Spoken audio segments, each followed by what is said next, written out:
Alright, so as we get started, we've got some really awesome people on this panel. I'm going to have everyone introduce themselves, starting with Jess. So, okay everyone, can you hear me? Yes. Perfect, alright. So I'm a youth policy consultant based out of Brisbane. I'm also here with Nat Ken, who I work with quite a bit on the Youth Speak Out. But I do lots of work across the sector with, Daniel Morgan Foundation, Executive Commission, just kind of dabbling, I suppose, predominantly working in tech-facilitated abuse and cross-border child sexual exploitation prevention. But then outside of that, I also do some stuff in the international youth policy space as well. Caitlin? Hi everyone, I'm Caitlin. I'm joining you from the lands of Ngunnawal and Ngambri people in Canberra. And also my context is I come from the lands of the Gomeroi people in Tamworth, so I'd like to first acknowledge the lands in which I'm coming from and my context, but acknowledge the elders and custodians of the land on which we meet today. And thank you for them for my safe passage here today.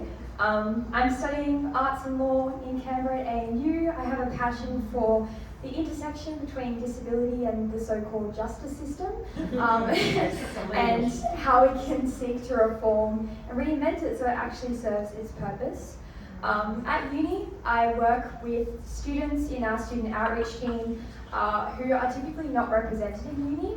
So we go to different schools, particularly in regional areas, and engage students in thinking about their futures and what that might look like. Alongside this, I'm an advisor to the federal government and to several other national organisations. And most importantly, and most significantly for me now, I'm the co-president of We Are Not Alone, which is a soon-to-be very formal grassroots initiative investigating and elevating the platforms of regional, rural and remote young people with disability and offering them a space for empowerment where their voices are heard at the very tables that we're sitting at now. So thank you all for having me. Here we go.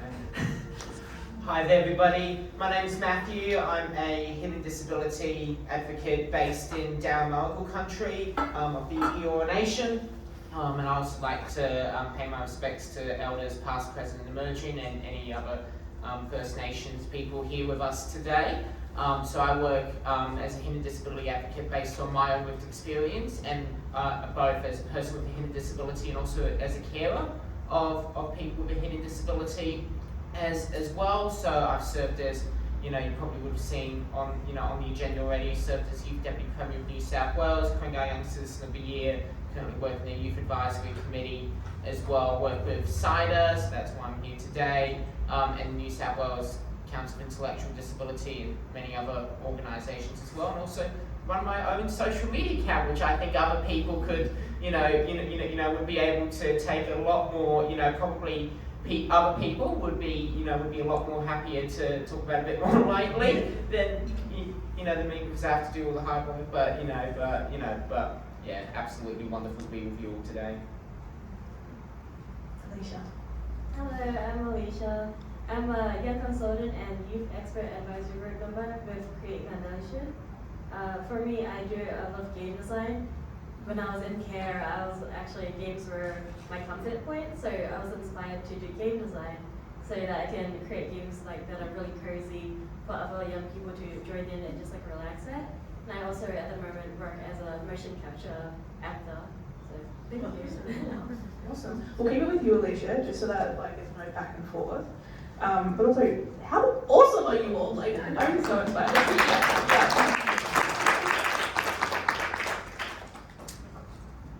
Okay, digital artist, that is really cool, I must say. I'm going to pick your brain later about that.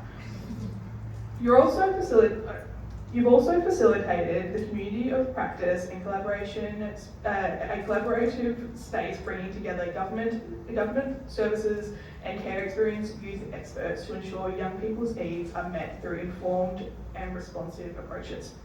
From your experience in these groups and forums, what have you learned about the needs of young people in care and those transitioning from care?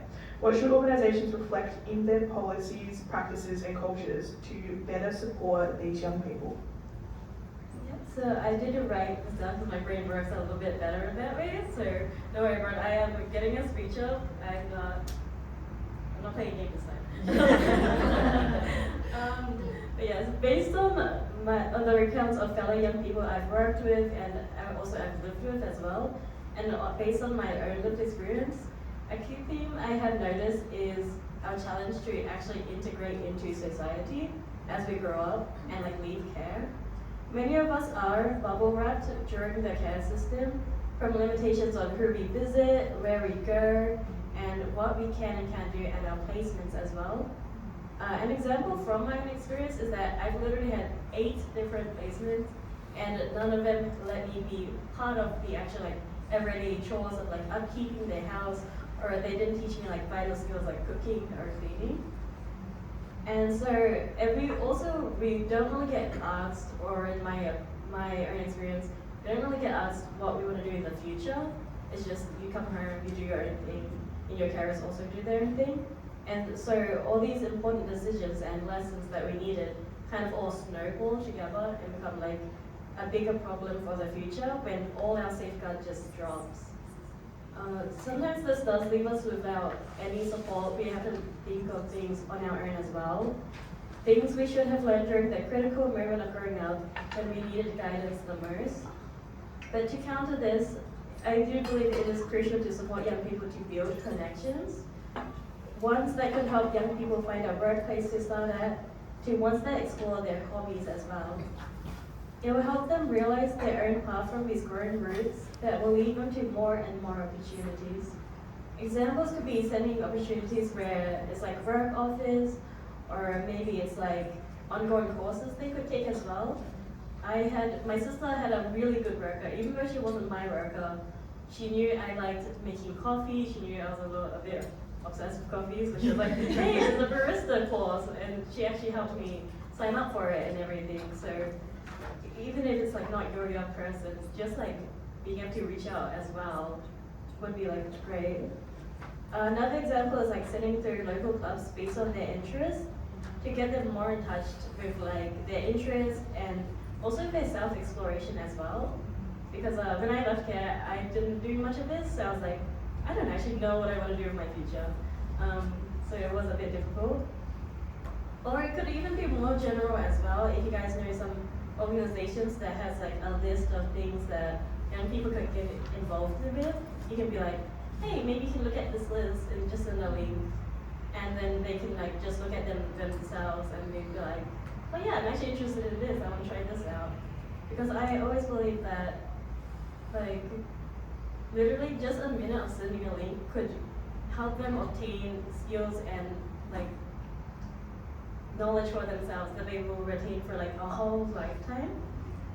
And I think that even if they try something and don't end up liking it, it's never a step back as well. It's always just another path branching from that to further explore what they will enjoy.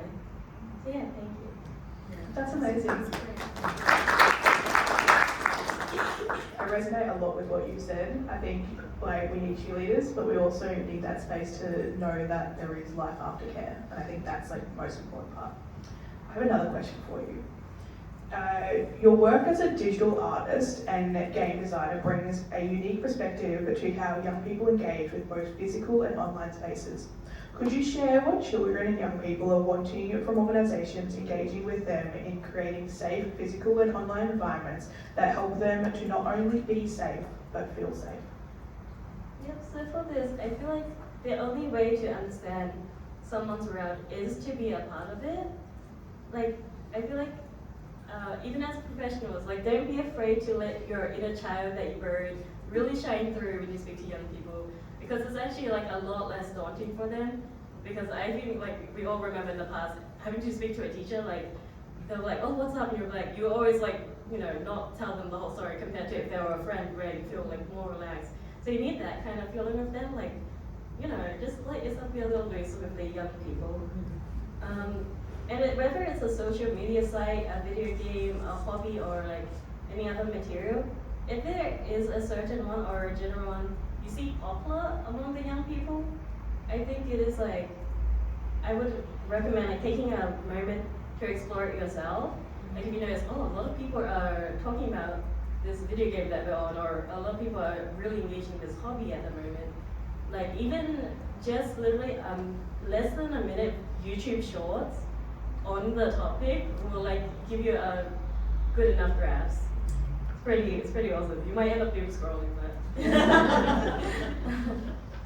but yeah, if the young people realize you're on the same wavelength, they'll feel more open to talking about their experience with it, and may even share the difficulties as well. So you get to learn, oh, what are young people struggling with? Because we all know that feeling where we feel like someone doesn't understand something for us, so we don't bother speaking about it. If we know they kind of have an idea, you're like, okay, I'm more open to speaking about this topic with you guys.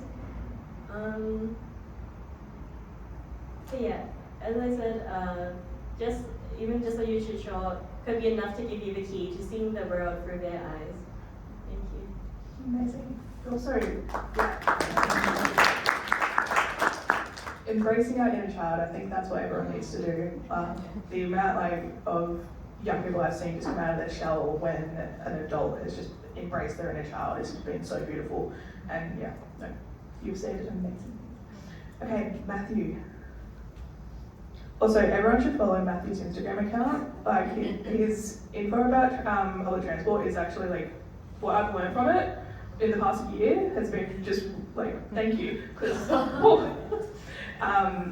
Matthew and I actually met last year at the CIDR Disability Summit. I have met so many people from that summit that I am so thankful for, and it's just amazing that just an event that you could go to could make lifelong friends. Right.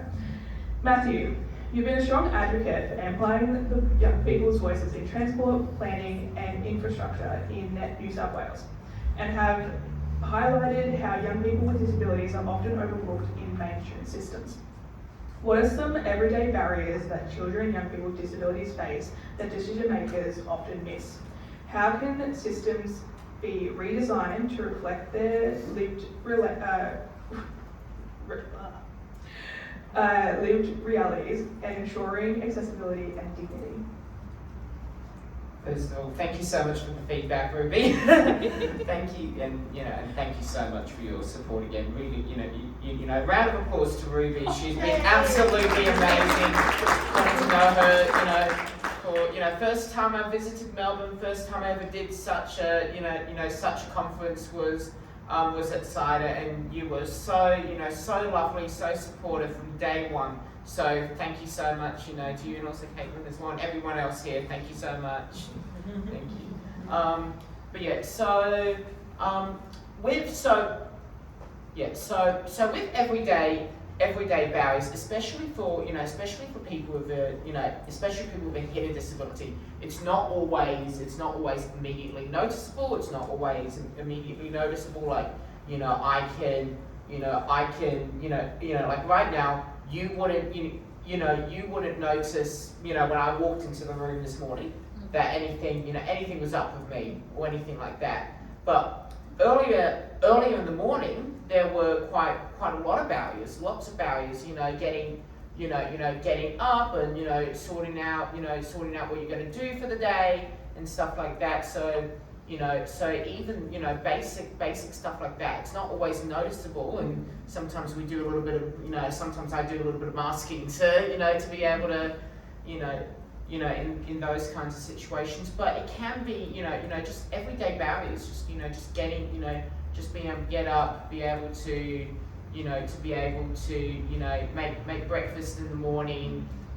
Be able to get dressed, and and then larger stuff as well. Trying to use public transport can be can be a huge issue for a lot of people. Education, in my own experience, I had to transfer schools 8 times because there wasn't the supports available there for me. So I went through and I went through a lot of bullying and a lot of trauma through there, and there weren't the supports that were needed, in those situations. So it can be really difficult, but there have been organisations where where these barriers have been been able to get through so many barriers, like the work that the New South Wales did with with Youth Parliament. I definitely wasn't, when I started, I definitely on paper wasn't the most easiest. I wasn't the most easiest applicant. But they decided to be able to give me a chance, give me a go. They could see the passion that I had, and made the reasonable adjustments needed to be able to make sure that it was successful, and turned out to be very successful. Became Youth Deputy Premier, created legislation to, with the, helping to create the alternative suspension program, which is currently being rolled out in New South Wales at the moment, and that's just been wonderful. And the key takeaway is is to be able to make I really don't like to use the word equality. I much prefer to use the word equity. Like a lot of people, they use, we want equality, everybody gets the same supports, no ifs, no buts. But really, equity, where we acknowledge that different people need different supports, so that everybody has an equal chance to be able to do what they want to do, and to be able to succeed. And I think that is one of the key takeaways that I would take from that. Yeah, definitely. I think that something that the commissioners panel was talking about is meeting children and young people where they're at. And I think that just sums up beautifully. I have a follow-up question for you. You have also spoken about the personal impact of feeling unheard and the importance of safety.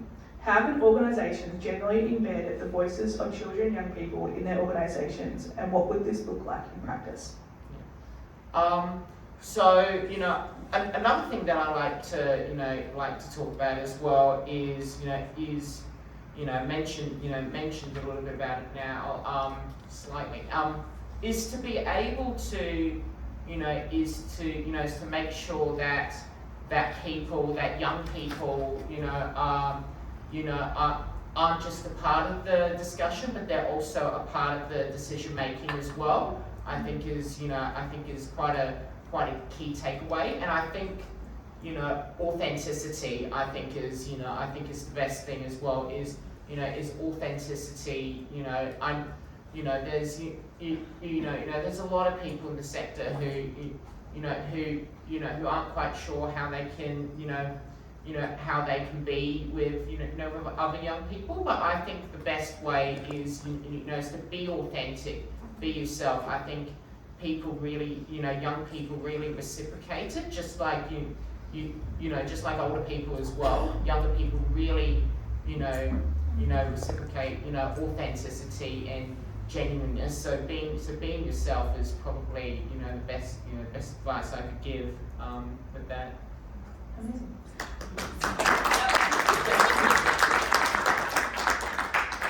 On to Caitlin. Now you do so much, oh my god.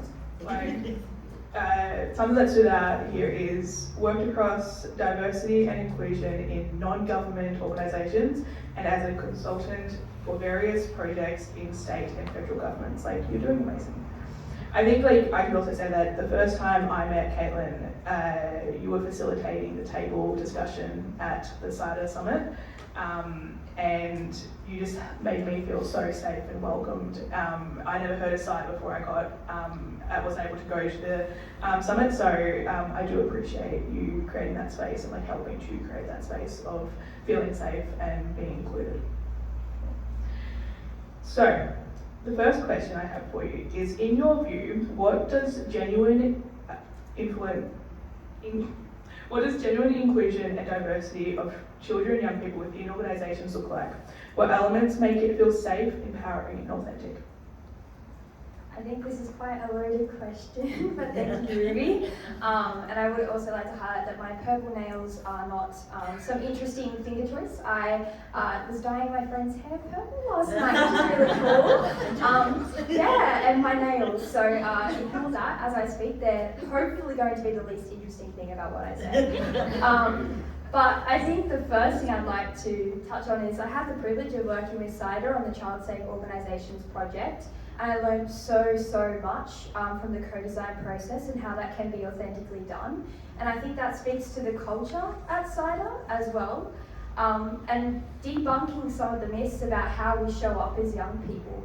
We met online through a hybrid space, but we worked as facilitators online and had a parents and caregiver session and also a young person session that really allowed intergenerational mingling, but in a safe space, and divided the space by living expertise. And I thought that was incredibly well done and enabled such beautiful discourse to unfold in a really unique way.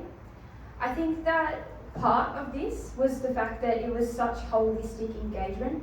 At every point, people's safety and well-being was considered. There was a dedicated safety and well-being officer at every event, and that made me feel really seen at times when I was facilitating or helping to run the workshops from behind the scenes, that the people who were contributing to these sessions weren't contributing out of a fear or an onus to try and share their living experience, but by feeling truly supported and wanting to make a difference in a way that felt comfortable to them. I think also if you are, in a physical space, food really makes a difference, and I don't want it to be understated how much difference this can make. Even in a school setting, for me, it was phenomenal that my school was able to offer breakfast in the morning when, there might not be breakfast at home for me, but I knew I could turn up to school, have a full stomach and go about my school day. And that can be the same when you're engaging with young people. I think anyone trying to do anything on an empty stomach is fruitless. And so I feel like, we don't see the complex circumstances that young people are coming from. And we don't see what it's like behind the scenes for them. But having food on the table, not asking questions and being able to talk over a meal does make a difference. It fills a gap in conversation that we didn't know existed, and really anticipates, the anxiety and awkwardness that can come. I think spilling water's awesome. It's a conversation starter. Not to clean your ashes. But those sort of like natural human tumbles, I think, are what make engagements really authentic.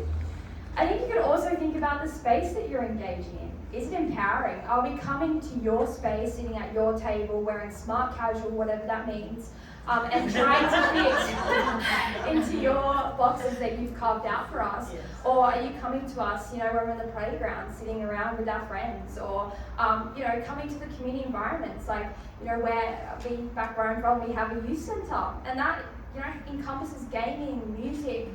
It's a place for communities to connect. Meeting us where we're at, as we've heard, is really important, but not showing up with a media crew behind you or a suit is really, really important. Our advocate for children and young people in New South Wales said something to me that really stood out, and she said she'll often go to these engagements wearing a hoodie and sweats, and that means a lot. It shows that you understand the context that you're entering in, and the language that young people speak, as Jodie said, not with their voices, but also with what they wear, with how they communicate, with the gestures that they use. There are so many things that you can think about when trying to build a child-safe organisation that aren't the policies that you have in place, but how you show up to work every day and what persona you bring to that. And I think the point about bringing out your inner child is so incredibly beautiful, because it's something that is suppressed as we enter bureaucratic systems and try and make and shift between spaces, and bringing that back to the fore is really important in holding authenticity to account. But yeah, I think that's all I have for that question. But I think empowerment is subjective, but to do it well, you have to look at it holistically and to really take into account the young people that you're seeking to engage. And then that was beautifully said. I think one thing, for instance, I think when I arrived here, I was like, I'm scared, I'm not going to pronounce words properly, and I'm terrified. And the first thing I was told is, don't worry. But that's something I've always struggled with. It's always been such a part of my experience. I got speech therapy when I was in primary school. I don't speak about it that often, but yeah, I've always struggled with pronunciation, with writing. The weird thing is I studied journalism at a comms degree, so we'll see how that goes. But yeah, I think that you summed it up beautifully. I have a follow-up question. You've also spoken about the power of spaces and events that are designed by and for young people with disability results in safe spaces where they can feel liberated and empowered to be, where you can feel liberated and empowered to be you. What does nothing about us without us look like in practice? How can organisations ensure that young people with disability are meaningfully involved in shaping the spaces, decisions and policies that affect them? I think this weekend we spoke a little bit about this at the Origin Youth Council meeting, and I think, you know, it might be a big term, but deliberative decision making is a really key part of that. Oftentimes as youth advisors, we're given the task of giving people advice, but we're often not there when the decision is actually made, and we only hear about it when we're thinking about the deliberatives that we've contributed to, or the outcomes of the policy that we've offered our insight onto, rather than the actual decision that was made at play. Something else that I would also say about youth advisory groups in general, not only should you be incorporating them into your governance structures, but you should be thinking about the kinds of people that are on there. And as we've recognised today between us all, we already knew about each other, and this is something that's become quite a discourse in the youth advisory community, is just how insular it is. And it definitely does become who can fit into your world and who can do it well enough that they can keep being the same youth advisors that you draw upon. And I think reconfiguring the space means also seeing that you're not having the same people show up in the rooms every time. I love when I see people that I know, but I would also love to give my seat to someone else who has a completely different context that they're coming to their advice from, and who can give a much broader perspective than what I can give. And I think that's part of living experience advocacy. You can't draw upon the same people to give the same advice because you're going to get the same outcomes. And as tiring as it is sharing living experience, there is a wealth of knowledge and energy in communities that aren't being accommodated through these spaces right now. So I think part of empowerment and decision making means not looking to select those that are already in the rooms with you now, but looking towards a broader community, and how you can incorporate actually diverse and unique voices into the policies that are being shaped by them. Another thing, when you're engaging young people with your project or with any advice, if it's not working, I think shake it up. Be a bit radical. I've had the privilege of working on Project Rocket's National Youth Collective, and I've never worked on something like that before. Shout out to Dan Donahue, he does a fantastic job at moderating that. But it is kind of a hectic space. There's young people as young as 12, up to me, I'm 20, which might sound like a child safety hazard. But there's all the checks and balances in place. But I think that creates a really, really meaningful dialogue where people can jump on call as they are in their hoodies and contribute their advice, and their parents might be yelling at them from the background trying to get them to unpack the dishwasher. But that's so okay because we understand the forms that young people come from. I, will ask for agendas in advance, which sounds like a really big thing, but it's one of my access needs. I just need to know what's going on. But sometimes I don't need an agenda to be a dot point list of the times and what exactly is happening. If you can give me any other format to show what's going on, that's really important too. I ask for agendas because that's your language. But I think also taking it back to what literally the purpose of an agenda is, and that's to know what's going on beforehand. You can be experimental and play with that. You don't have to give us the same documents that you're used to being exposed to, and you can drive a movement from within, however trivial that might sound, and really, really shake up the way that you do things. And that in turn will reflect in the advice, in the project, in the policy that you produce, in actually making waves. Because if you do something differently, chances are it might not work. But it's going to either show something in a new way won't work, or might open up a whole new can of worms for you to explore in future projects of other ways of being. I think something that was also mentioned by the commissioners that I found really beautiful was right now we're working under this model that's quite patronising. It's punishing for protection, and I've been quite vocal about the social media bans being that. And I think rather than doing that, we need to be participating for prevention. And I think participating means engaging young people at all steps. I really liked what Natalie Lewis had to say, that we need to start and end with the children that this affects. And I think this goes back to my first point, looking who's in the room. And when I think about the things that I'm advising on, they're systemic issues. And I find that people have reluctance to realise that they are systemic issues, and that often does start with the system. But the people who are most affected by that are not the ones who have the time and capacity to be showing up in these rooms like I am today.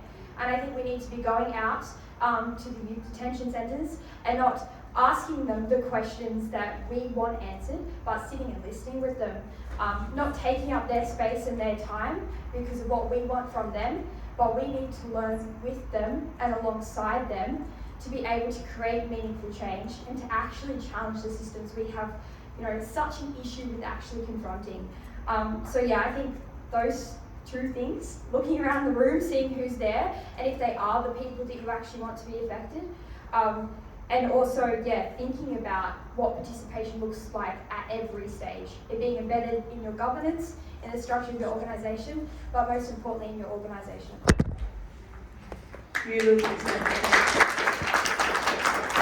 I think something that I took away from that is, I'm usually on the panels. I'm usually where you're sitting, but I think I'm now taking those opportunities of being the moderator or of being the MC, because if I can help amplify the voices and create a space where children and young people can feel like they can speak up about their experiences and feel like they belong. I've been told by care experienced young people that because of me, they see a future for themselves after care. I've been told that because of my just being who I am and just having my voice heard and just creating that space, is that people know that they can thrive. Hearing that, that just changes everything. And I think that is the difference between just saying that you're listening to children and young people and then being there for them and actually making meaningful change. Thank you, Caitlin. Jess. You've done a lot as well. I'm just looking at this, I'm like, what do I read out? But congratulations on your Queensland Family and Child Commission contribution to community and family safety award. Congratulations. I'm going to report. There's so much else I could read, but I think I might dive into the question.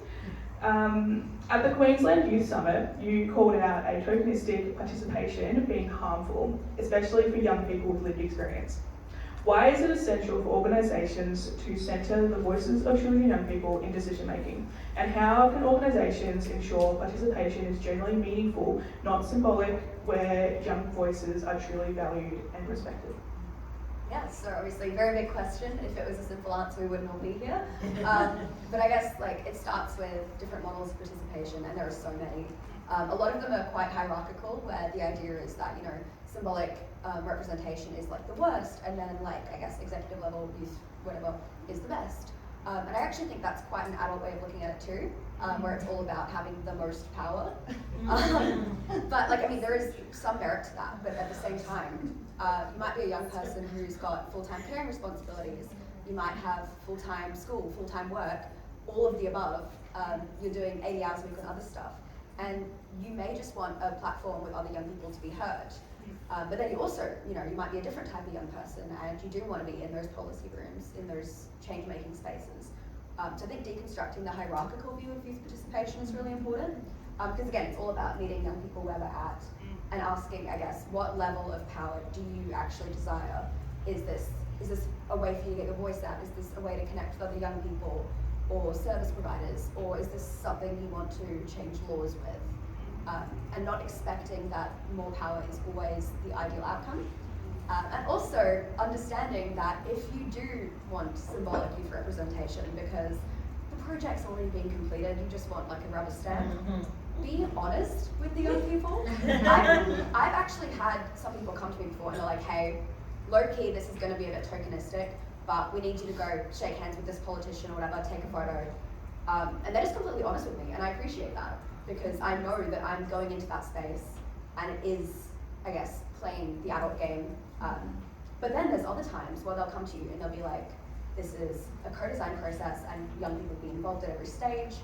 And then you get there, you put in your advice, and it turns out that wasn't actually the case at all. There's an adult team of 12 people behind the scenes doing all the work. you get the project at the beginning and at the end, and none of what you said was implemented because that was never the goal. And then what was an opportunity for you is now just a paycheck. And it's fine, I suppose, in this sense. But you wouldn't bring a contractor to your house to fix plumbing and then spend the whole time talking about the plumbing issue and not actually giving them time to do the work. If you're sitting there talking about the pipe with the plumber for a whole hour and they're just sitting there being like, and then their time's up, they gotta go. That's just unproductive.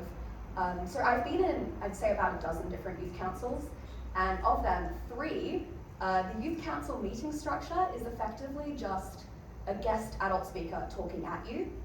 I've been in, yes, I know, I've been in multiple youth council meetings, not for obviously any of the organisations that I'm here representing in the child safety space, because they're lovely, and I do say that genuinely. I wouldn't say that if I didn't mean it. NatCan is good, not NatCan, don't worry. No, and that is genuine. NatCan is actually one of the best youth participation models out there, and we'll talk about that later. But yeah, so you just sit there for an hour, and not a single young person actually spoke in that meeting, because that was never the point. And not so much in child safety, but across different sectors, different youth sectors. It is so disheartening when you go into something being told that something is a co-design project, and then they don't even know what co-design principles are. They call it trauma-informed. They don't even know what that means. And it's, I guess, if you want the handshake, if you want the photo opportunity, be honest, because the young people see right through it. And they will appreciate that honesty. Because sometimes it is what it is. But if you're calling it co-design, it needs to be proper co-design. So I think as well, like looking at the different ways young people can be involved and the different forms that can take. I guess I'll just do some case studies for you. So a really bad opportunity, again, not going to name any names, but I was consulting on a national survey that was going out to young people across the country. And one of the things I pointed out when they're asking you to identify different lived experience elements that you might identify with, is I said, you've got sexual assault there, but that's actually more of an exclusive term. So sexual abuse encompasses sexual assault. Sexual assault isn't all types of sexual abuse. And so for me, I'm speaking from that as my experience with child sexual exploitation material and those criminal networks of child material that are out there. And so that's my experience. That wasn't assault. And when I read phrases like that in lived experience documents, it kind of just feels like, oh, okay, that wasn't valid enough. And so I was like, okay, this is all the reasoning. Here's the literature behind it, because I'm speaking your adult language. Here's citation, citation, citation. And they're like, oh, no, I don't think that's correct. Like, I don't really agree with that.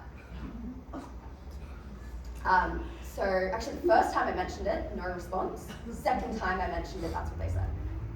And yeah, so the national survey will be going out with that, completely excluding I would say statistically most experiences of child sexual abuse, which take other forms with prolonged grooming and other things. And I will have to sit there knowing that I consulted on that, and that not even like my professional reputation, but my morals as a person trying to represent young people were almost capitalized on in that sense. And then I guess obviously better examples, for example, NatCan, every single meeting, jam-packed, absolutely jam-packed with itinerary items. We are literally working on projects, leading projects, consulting on top-level things, bottom-level things, absolutely everything. I mean, like the fact that Lisa's here and she's been chatting to me the whole time, we have pretty much a direct connection with our CEO and the executive team. It is one of the most healthy organizations I would say I've ever been a part of.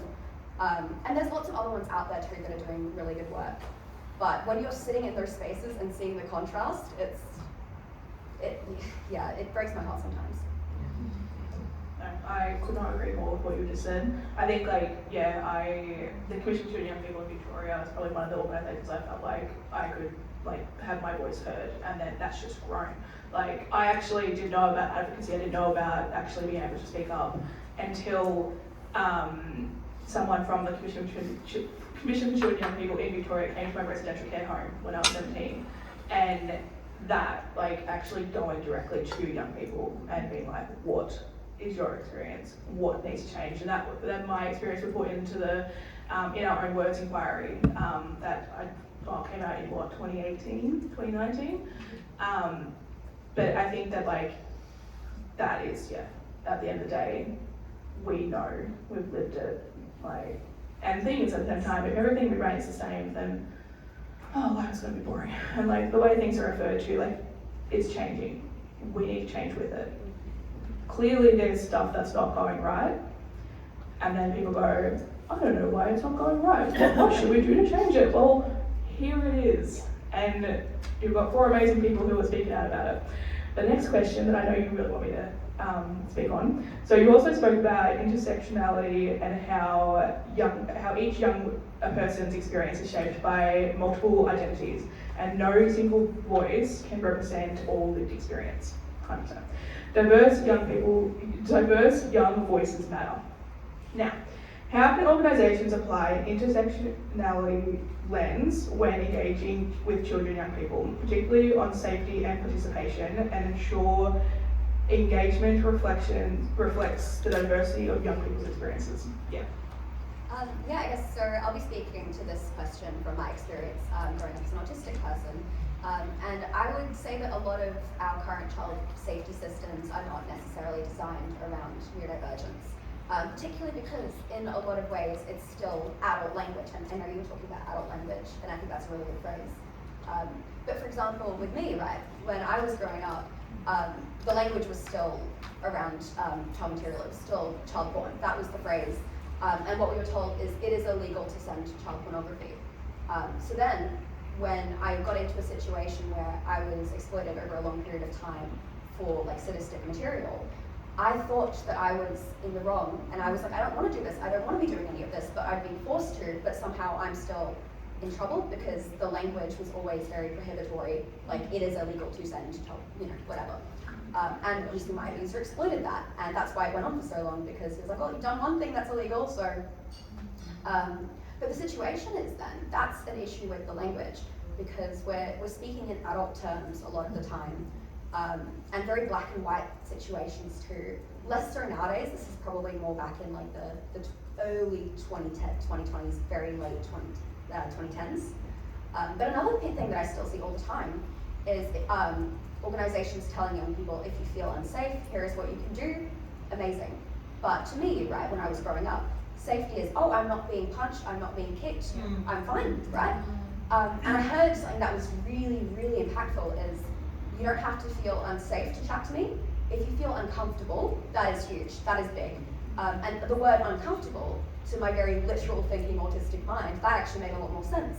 Because, oh, I'm not being hit, I'm not being punched, but I do feel uncomfortable. That is a phrase that connects with my brain, because it's not got all this hidden meaning, right? Safety is huge, but when you're thinking literally, because that's just how your brain works, you don't see that for all the multi-dimensional elements that the adults in the room intended it to represent. So I guess just, yes, be speaking with young people, oftentimes in phrases that perhaps seem trivial to you, but for example, you might not know as a young person that what you've experienced is abuse. So the phrases abuse, they might not resonate with you. And we need to use those phrases, but we also need to add caveats that it can be about your comfort, it can be about choice. And those very simple, low-level words, it's not patronizing, it's creating a language that is accessible for young people with all, diverse needs. And hidden disability has been the big theme on this panel. I spilled my water because I've got nerve damage in my fingers. It's just stuff you don't see. And I guess when you're looking at intersectionality, making that step towards inclusion is not just beneficial for young people of minority populations, because it does help everyone. Even actually adults as well, vulnerable populations of adults, they do benefit from a lot of the safeguarding stuff. So yeah, you aim to help one population and it ends up helping a lot of others. I'm gonna quickly consult my notes because I feel like I've forgotten something.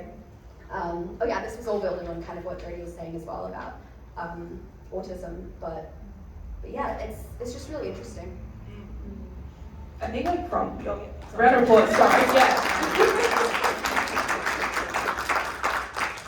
When you were talking, it sparked a memory of like when I was at an event earlier this year, and I was talking about safety, and we got asked, what does safety mean to us?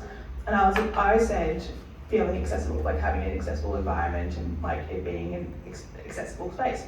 And the response was, but what does that mean? Like, and I was just like taken aback by, well, it depends on the person. Like, it being an accessible space means it will be a safe space because you're feeling comfortable and safe to be in that space. And it depends on the person. Like, it's different for everyone. Like, and I think that like that's also the beautiful thing when it came to organising today was we got asked like, what do we need to be able to turn up as our authentic selves and also be able to get through the day and do what we need to do. And I think that's really amazing. I work for Parliament currently, and I've never been asked before, what do you need to be able to get through the workday? They even offered to turn down the lights at like the office, and I was like, that's a thing? Yes please. But like that, you don't think about that. Like everyday self, and like I've been asked like, what are your accessibility needs? And I have to be taken back and be like, I don't know. No one ever asked me that. I've never had that. And yeah, I think that, yeah. And sometimes you're a young person and you don't understand what those needs are. But then you walk into a room and there's colouring on the table, and it's adult colouring, whatever. It's not like patronising kids' pages. It's like mandalas and stuff. And there's pencils there, and no one addresses it. No one singles you out. No one says, this is if you're feeling stressed, you have something to fiddle with. No, it's just there. It's just there in the space. It's not necessarily addressed, but it's available. Or one thing that actually really helped was at one of the last Origin meetings in person.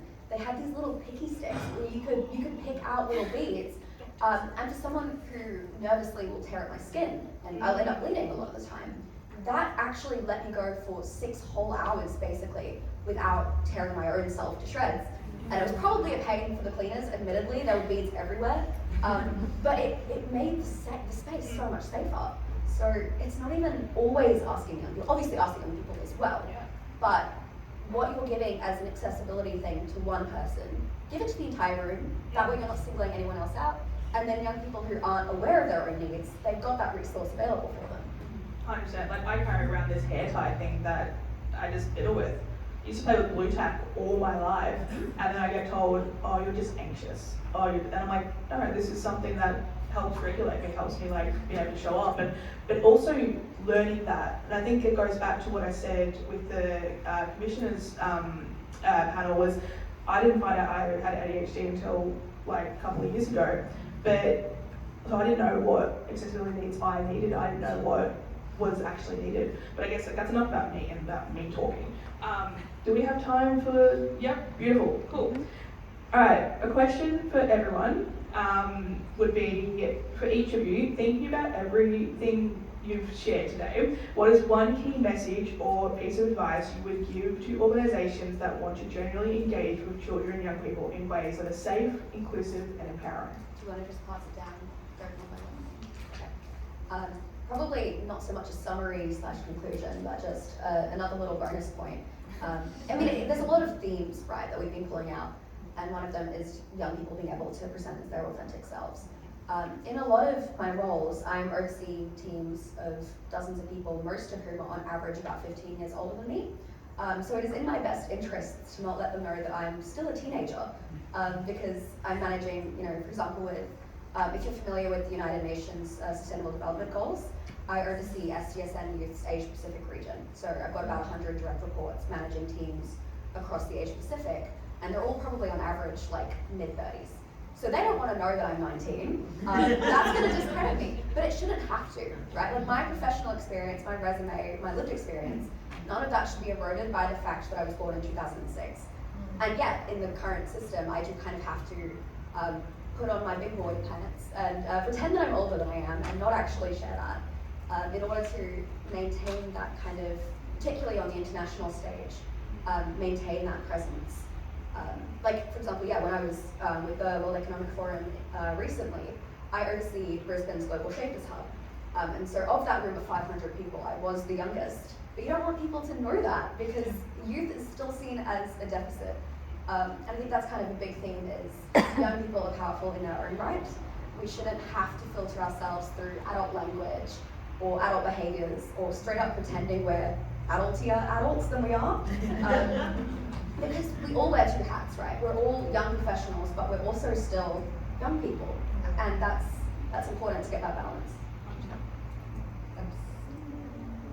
Yeah, I think that was a perfect sort of summary of even just the advice we've heard on the panel today, like thinking about young people in a deficit lens will inherently get you the results you want to see. You won't actually value the young people that you're speaking to, you'll think about them in the low expectations that you've assessed already for them. But I think something I'd like to leave you with is a word that I've been saying a lot recently, but be a bit edgy, like be a little bit radical. I think the systems that we're all existing in, they're mostly just the offshoots of one major system, a system that's caused a lot of harm to many people, not just young people. And I think that changing or challenging the status quo doesn't have to be as humongous of a task as what we think, but I think regardless of its size, it's a very worthy venture and something that I would all like you to uptake. And even through your day-to-day lives, thinking about how you can do your meetings differently, how you can speak to your colleagues differently, how you can do the work that you do in a way that resonates with more people, how you can make it more accessible to other people as well. I think there's so many little things that we can think about that can really broaden our minds and open us up to other things that we didn't really think about when we were living in our own bubble. So yeah, I would say be a bit edgy, be a bit cool, and yeah, I think be radical in what you do.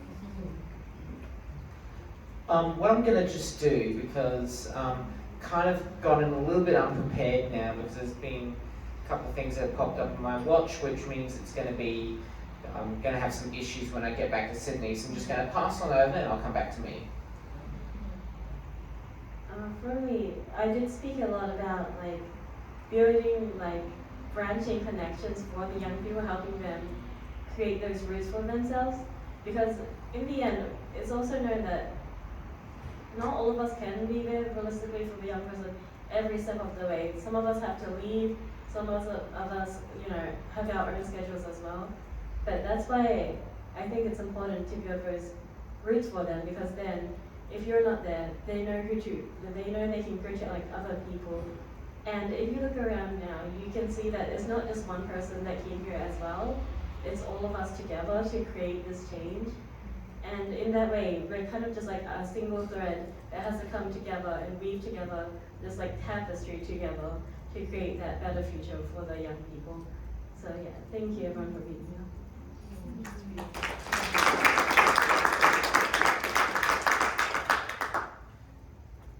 All right, so I'll mention one more thing.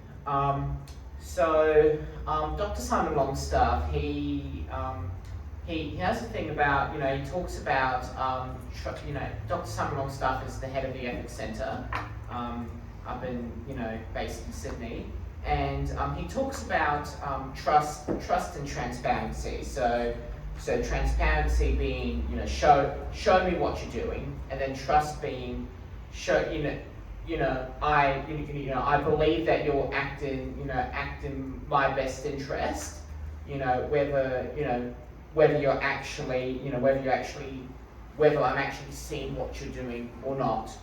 And I would add in as well is that, especially at the moment with, a lot of young people at the moment really struggle to trust people. At the moment, there's been a lot of breaches, in trust lately, and what helps to trust and transparency, they're pretty much polar opposites, but to create trust you need transparency as well. So I think it's important to in addition to what I was mentioning about authenticity, equity, is transparency. Transparency creates trust, and once you gain that transparency, and you can show to young people that you can that they can be open to you, then then you've cracked the code. You've cracked the code in there. So I put in transparency creates trust. And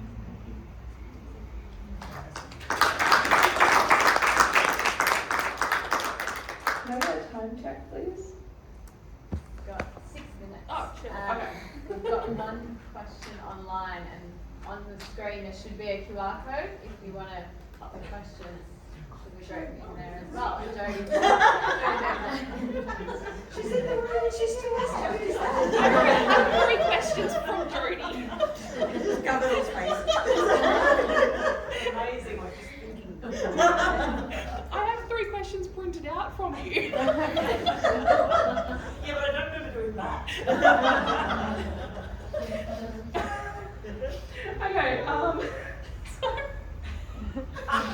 Just roll with it. yeah. Okay, so one of the questions from Jodie is, thinking of organisations that you have been a part of, what are some of the features that have helped you feel safe and or what that have made you feel the safety of children and people is taken seriously? And if anyone wants to answer. Yeah. Oh, yeah, there you go. Do you want to go on? Oh, okay. I don't know how this is working. Sorry, we didn't plan this very well. But do you want to speak? Are you trying to speak, Matthew? Okay, you go afterwards. Okay, cool. Sorry, guys. As you can tell, we're all very professional here. One thing that NatCan did really early on at our in-person meeting is they actually brought up the UNCRC, the Convention on the Rights of the Child, in like also kind of a child-friendly way too. Not like patronizing child-friendly, but simple language. Again, it's all about accessibility. And they kind of stepped through it. And they were basically saying young people actually have these unique rights. And I was like, wow. And I was already in the industry by that point. But like I was still young enough that I hadn't actually ever been kind of told about the UNCRC and that I had specific rights. And they stepped us through it. And then we had questions, we had workshops, and it was right at the beginning, I think, of the whole face-to-face meeting, which was a couple days or a week or something.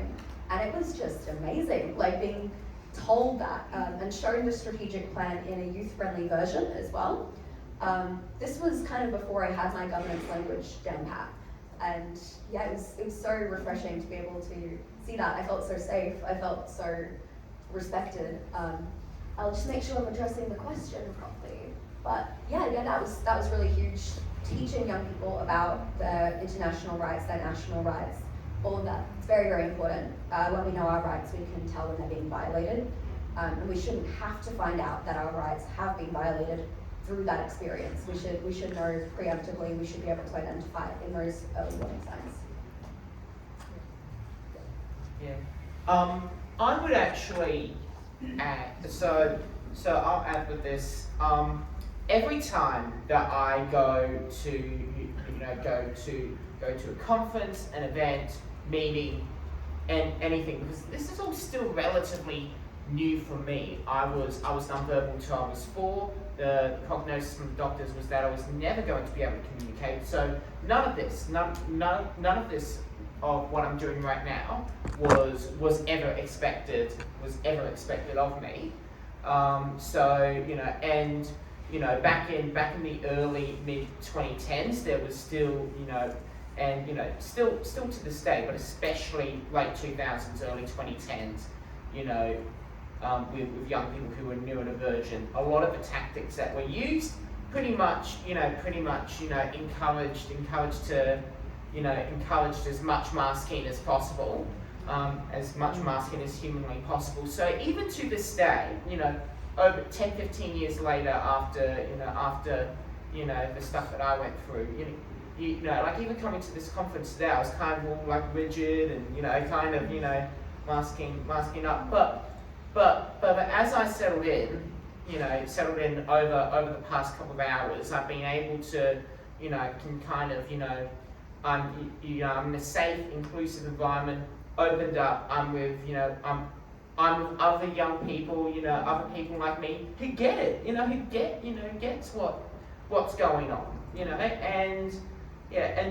so being able to just slowly open up and be my own authentic self. Like you can notice I'm, kind of going around in the chair like this, got my legs crossed like that, like other places, I wouldn't be able to do that. Even when I create, my own content on social media, I have to do some kind of masking, because if I don't, then normally I get, some kind of comment going like, you didn't spell Barangaroo properly, you forgot to, you didn't pronounce Barangaroo properly, you were saying Barangaroo, and all that. So, so I get that as well, and I really hate it when people, when people do that. But really, it shows, being able to be in a safe, inclusive environment, being able to, be able to open up like I am today. That's, that's definitely, the best pathway, through this. And if I've been able to, to be able to open up to people who, a lot of people who I haven't met before, and everyone else I haven't met, in over, probably over a year now. Nearly a year. Then we're on the right track. We're on the right track with that. Yeah, it's actually almost been 2 years, which is wild. Nearly 2 years, May 2024. Yeah. May 2024. And that was like one of the first things that I did. One of the first things that I did in, public hidden disability advocacy was at the CIDA conference in the city. We all found out that we all did youth parliament in different states. Yes. So we all together. Does anyone else have? Yeah, Alicia? Another thing I thought that really helps as well for young people is also taking in consideration that they do communicate differently as well. Like sometimes when you talk to a young person, they might not say a lot through speech, but they might be really, really good at sending you a message to explain all their feelings as well. I know for me, if someone asks me something, usually I'm like, I can't really think of it, but if I type it out, it'll be like, sometimes I regret it because it's like a novel with it, but I also have my sister who, we were talking about some also disabilities, but also emotionally as well. She does have a lot of anxiety, so she will really tuck in and not be able to speak to her workers, but she is really good at sending them emails to show how she feels. But even if it's just maybe they're a creative person too, maybe they say all their words in a picture and you can help them talk through it as well. So I feel that's something that is helps to feel like they're being taken seriously and have their voices heard in whatever form it is in. So yeah, thank you.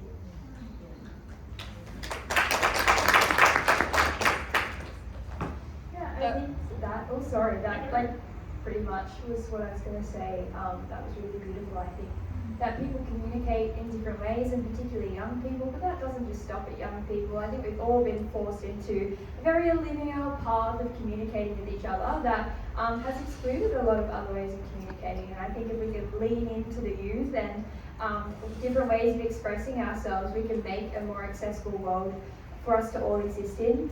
I would also add to that something that's made me feel really safe is, understanding that young people are living complex lives, like I've said, but when they step away from not answering their emails or don't respond in the same ways, or if they're with you in person and become quite reserved, I think acknowledging, the best way to acknowledge that is not by being forceful or continuing to email them or ask of them what you feel like your profession asks of you, but to think about the context that they're coming from, and that it is a different context. We haven't yet, and hopefully will change, but been socialized into this way of being where it's very bureaucratic and professional.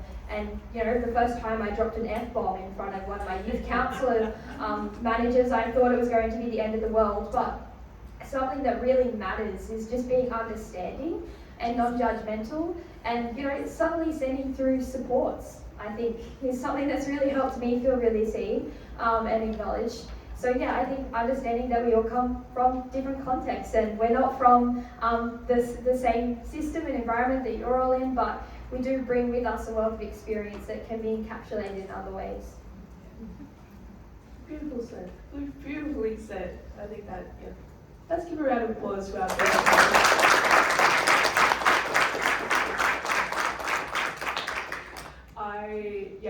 I am really lucky that I was able to moderate this panel.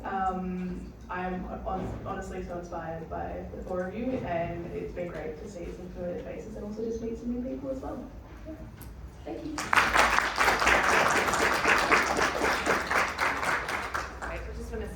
you as well.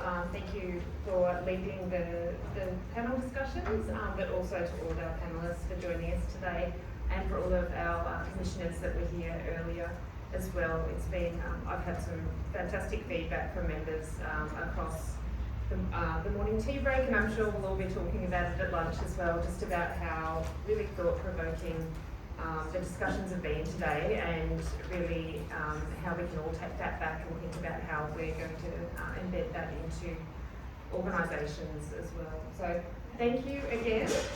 We are now breaking for lunch, so if everyone can come back in 45 minutes, and I think some of our commissioners are leaving shortly, but there'll be a few that'll be here. Thank you. Thank you again. Yes, we're going to do photo with you. Indeed, because you said you really like photo ops.